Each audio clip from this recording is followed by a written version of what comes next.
Hi, everybody. This is Alan Ellman, the Blue Collar Investor, and welcome back to our Beginner's Corner Information Series, second edition. In this video, we're going to go through Lesson 5, which involves calculations for stock and option selection. Now, once we've created our watch list of elite performing stocks eligible for option selling, we have to make sure that the options associated with those stocks meet our stated goal. In my case, I look to generate 2 to 4% a month for a near-the-money strike for my initial time value profit. In my mother's more conservative portfolio, my goal is lower, 1 to 2%. So in this particular lesson, we're going to go through how to do these calculations.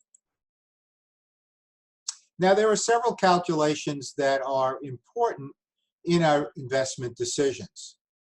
First of all, the return on the option. Now we're talking about the time value component of the option premium.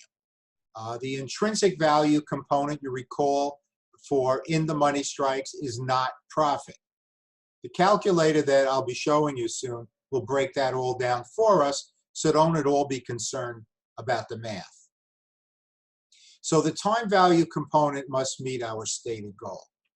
Now, when we sell an out-of-the-money strike higher than current market value, as an example, you bought a stock at 48 and sold at 50 call, there is a certain amount of upside potential, the stock moving from 48 up to the 50 strike.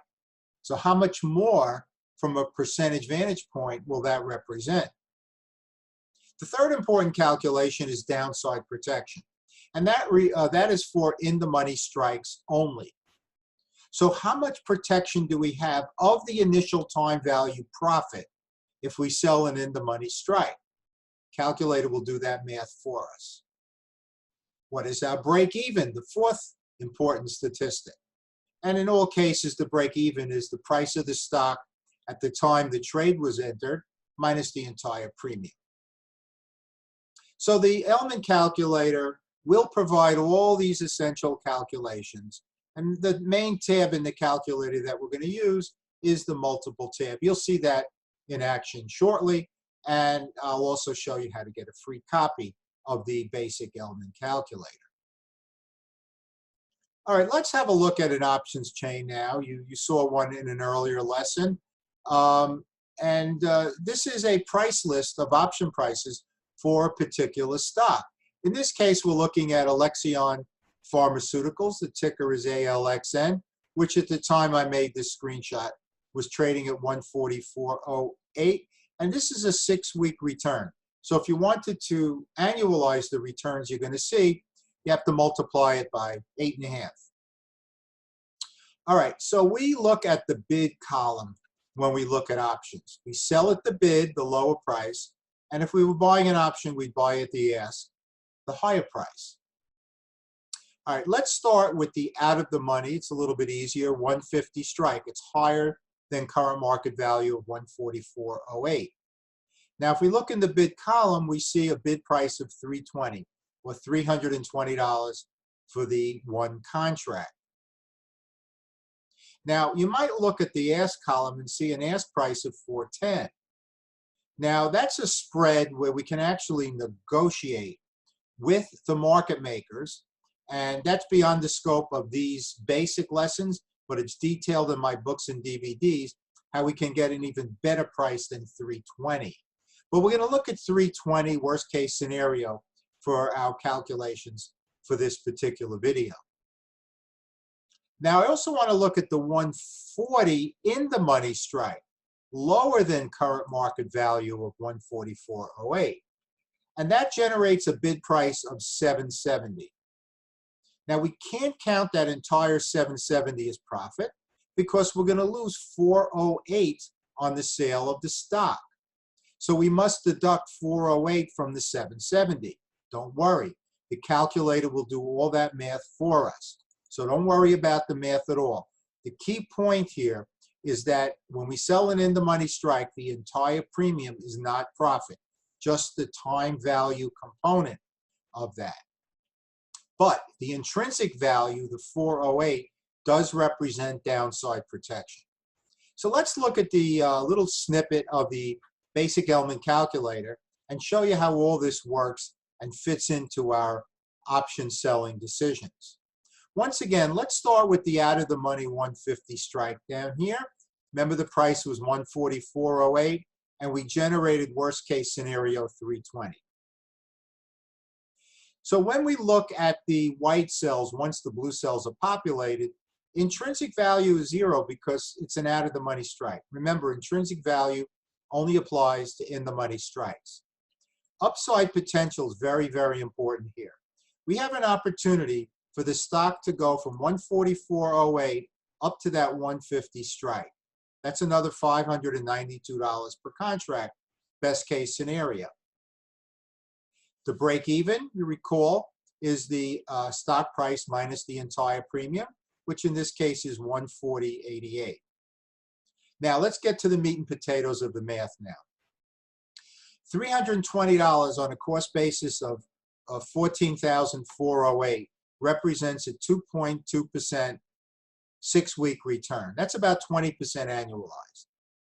But we also have an opportunity for 4.1% upside potential, meaning that our total possibility is 6.3%. That's over 50% annualized. So in a bull market, we could use an out of the money strike and have an opportunity for an unbelievable return. Okay, so let me just clear that out now, and let's go back and look at the in the money strike, which is a little trickier. Price of the stock was 144.08, and we're going to look at the 140 strike. So it's 408 in the money.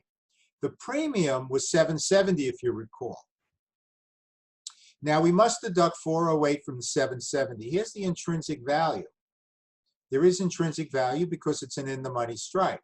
Now there's no upside because no matter how high the price of the stock moves, we're required to sell at 140. So there's no upside, but there is an intrinsic value component which is going to play a role in the downside protection. All right, let's first start with the return on the option or the ROO, and that's 2.6%. So let me tell you how I got to that. We started with the 770, and then we deducted the intrinsic value. Okay, that divided by the strike price is 2.6%. That's our initial time value profit. If our goal was 2 to 4%, this would meet our goal. Now, once again, no opportunity for upside here because we're agreeing to sell at a lower price than current market value. But we do have the downside protection of 2.8%. That's different from break even. So here's what that means. We are guaranteed a 6-week return of 2.6% as long as share value does not decline by more than 2.8% by expiration of the contract. In a bear or volatile market, I would favor the in the money strike. Or perhaps your personal risk tolerance makes you sleep better at night having that insurance policy, which is paid for, by the way, by the option buyer, not by us. So how do we populate a covered call portfolio? Now, the stock selection process was based on the 3-pronged process: fundamental and technical analysis, and then common sense principles. We then must decide on the moneyness of the option. Out of the money, if you're more bullish, or even in normal market conditions. In the money in bear and volatile market conditions. So are we going to go out of the money, or are we going to go in the money? Then we must set a goal for our initial time value returns. So when we look at an options chain, we'll go higher if we're bullish, and we'll go lower if we're bearish. But either way, we must meet our initial time value return goal, which in my case is 2 to 4% a month. And that's how we select the option. It's kind of pretty easy once you get the hang of it. Now, the Elman calculator, I promise you a free copy. Go to that same link I told you about in a previous lesson for the file on banned stocks, the free resource link on the top black bar of our web pages. Put in your name and email, and you can download the calculator directly to your device. There's also a user guide that explains all the different tabs of the basic Elman calculator, and of course all the other files that are in that link. So that ends lesson 5, calculations for stock and option selection. We're going to move on to lesson 6 next. I hope you enjoyed this lesson. And as always, this is Alan Elman, the Blue Collar Investor. Take care, everybody.